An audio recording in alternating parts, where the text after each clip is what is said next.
सुनाई गई है। इसी वाले से बात करने के लिए मैं ज्वाइन किया है ब्रिगेडियर रिटायर्ड हारिस नवाज ने। हारिस साहब, किस तरीके से देख रहे हैं? हम देख रहे हैं कि एक बार फिर इंसाफ का बोलबाला हो रहा है और बड़े ओहदों पे फाइज लोगों को भी अब हम देख रहे हैं कि सजाएं हो रही हैं। लेकिन बात यह है कि आप जब एक ऐसे मंच पर होते हैं जहां आप पब्लिक फिगर हैं, तो आपको आपका बिहेवियर, आपकी हर चीज बहुत ही एक ईमानदारी से होनी चाहिए और आपका जो बिहेवियर है वो बड़ा आपका बोर्ड होना चाहिए।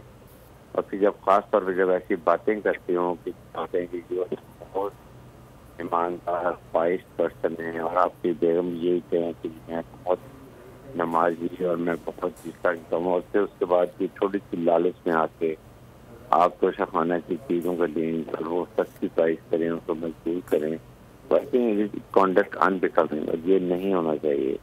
इसी वजह से आप देखें तो ये सजाएं, आप ये जाहिर है ये सारी सजाएं प्रॉपर सबूत के साथ नहीं है। प्रोसिक्यूशन ने तमाम प्रोसिक्यूशन एविडेंस वो पेश की है और उसके बाद इनको सजा हुई है।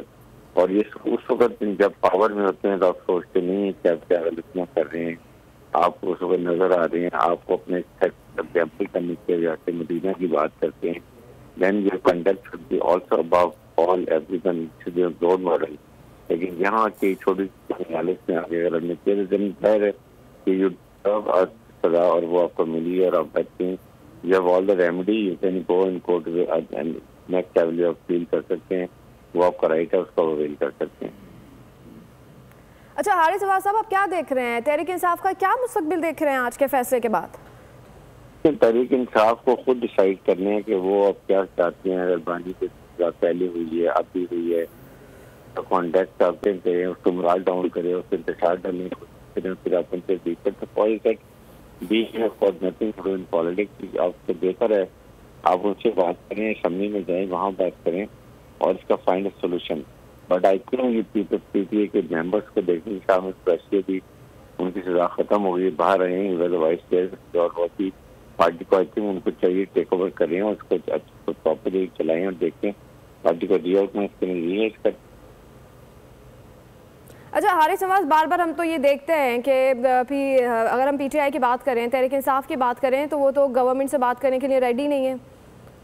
डील की बातें बीच में बहुत सारी इस तरह की हमने बातें सुनी कि डील होगी, लेकिन किस तरीके से होगी जब वो गवर्नमेंट से बात करने के लिए रेडी नहीं है। बार बार हम देखते हैं कि नून लीग का भी ऐसा बयान सामने आता है कि तहरीक इंसाफ जो है वो इस्टेब्लिशमेंट से बात करने के लिए इंटरेस्टेड है, दूसरी जाने वो इस्टेब्लिशमेंट को बुरा भला भी कहते हैं। यही तो मैं बात करता हूँ ना, you should be very clear about it. आपने अगर फौज से बात करनी थी तो पहले आप कॉन्फिडेंस बिल्डिंग तो करें। आपका सोशल मीडिया फौज की बुराई करता है, शहीदों की बुराई करता है, हमारी सलाद की बुराई करता है, तो कैसे बात? आपको चाहिए कि 3 महीने के लिए 6 महीने के लिए सोशल मीडिया को बिल्कुल फौज के बारे में ध्यान देने से बंद करें। आप खुद भी फौज के बारे में बात मत करें, आप अपने आप को कॉन्फिडेंस बिल्डिंग मेजर करें। आप असेंबली में आए, सभी में आके बात करें, वहाँ पर अपने उनको बताएं, हेल्थ की बात करें, एजुकेशन की बात करें, महंगाई की बात करें और इकोनॉमी की बात करें, जो जो इशूज हैं पाकिस्तान में, सिक्योरिटी इन्वायरमेंट की बात करें। बट आपको सिर्फ फौज की बुराई नजर आती है, जो कि फौज में इस वक्त जो मार काटते हैं अपनी पाकिस्तानी फौज का इमेज बुलंद हुआ है, पाकिस्तान का इमेज बुलंद हुआ है।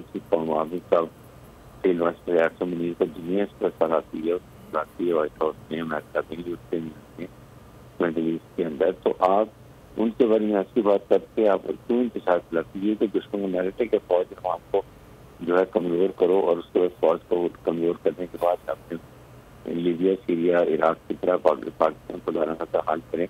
तो आप डायलॉग करें, आप हुकूमत से बात करें। पोलिटिकल पार्टी मीन भी इस्तेमाल करती है, हर वक्त स्ट्रीट पावर इस्तेमाल नहीं करती। यही तो उनकी पार्टी बनक्स और उनके जो बाहर लोग हैं उनकी वो इतना ज्यादा एक्सपीरियंस नहीं है, वो अपने मुफाद के लिए वो बातें करते रहते हैं। अच्छा हारिस नवाज साहब, हमें एक चीज़ ये भी देखनी होगी पीटीआई की, अगर हम पॉपुलैरिटी की बात करें तो वो है ही इस वजह से क्योंकि हम देखते थे कि बानी पीटीआई का शुरू से ये मौक़िफ़ था कि मैं करप्शन के ख़िलाफ़ जंग लड़ूंगा। आप देख रहे हैं कि अब वही बात उल्टी होती हुई नज़र आ रही है। हम देख रहे हैं कि तोशाखाना 2 केस में उनको खुद सज़ा हो गई है। इट मीन्स के करप्शन का कहीं ना कहीं से इससे गठजोड़ था, लेना देना था, एक रूल्स के तहत तमाम तर चीज़ें होती हैं। तो उनका बयानिया आप खुद ही हम देख रहे हैं कि उल्टा पड़ गया है। और दूसरी जानिब अगर वो डील की तरफ भी जाएंगे तो फिर तो अवाम अगर उनको थोड़ी बहुत कोई अब फॉलो भी करती है तो वो इसी वजह से करती है कि शायद वो डिफरेंट हैं। नहीं, देखें, बात यह है कि जब आप एक मदीने रियासत की बात करते हैं, आप एक कैरेक्टर बिल्डिंग की बात करते हैं, एक अपने आप को then you have to behave like that also. और सेकंड ये कि आप डील की जरूरत नहीं है, आप असम्बली में जाएं, अपना नुक्ता नजर बताएं, अपनी पार्टी को दिए 2 साल के बाद इलेक्शन होते हैं, उसमें पार्टिसिपेट करें, कम जन अगर आपके लोग बात समझते तो आपको वोट देंगे। लेकिन ठीक पावर हर वक्त वहाँ बुजदार को लगा देना, यहाँ पर वो जो है फेड अफरीदी को सीएम बना देना जिसका एक्सपीरियंस कोई नहीं, और वो सवाए डाला के चक्कर लगाने के अलावा उसका काम नहीं, ऐसे तो चल। आप डिलीवर करें वहाँ को, अपने प्राइम मिनिस्टर पाकिस्तान आपने क्या स्पेशल पाकिस्तान के लिए किया 3.5 साल के अंदर, भी अपनी स्पेशल हाईलाइट बताएं। पंजाब में गुजदार को लगा दी जिसको एबीसी नहीं करा थी उसने, और गुफरा गोगी ने मिलकर जो करप्शन का हाल किया वो आपको पता है। इस अमीन का गंदापुर का अली अमीन को लगा दिया, वो भी रॉन्ग वोट करता रहा, अभी जिसको भी लगा दिया। तो जब तक वो अच्छे लोगों नहीं लगाएंगे तो कैसे पार्टी के 15 साल से के में कौन सी पॉलिसी को स्पेशल हाईलाइट बताएंगे आपने? ये 5 या 10 काम केपी के अवाम के लिए कोई भी नहीं किए। सवाई स्टेटमेंट पॉलिसी खिलाफ देना डजंट मैटर, ये टाइम में अपना। सब्सक्राइब करें और बेल दबाएं ताकि कोई खबर रह न जाए।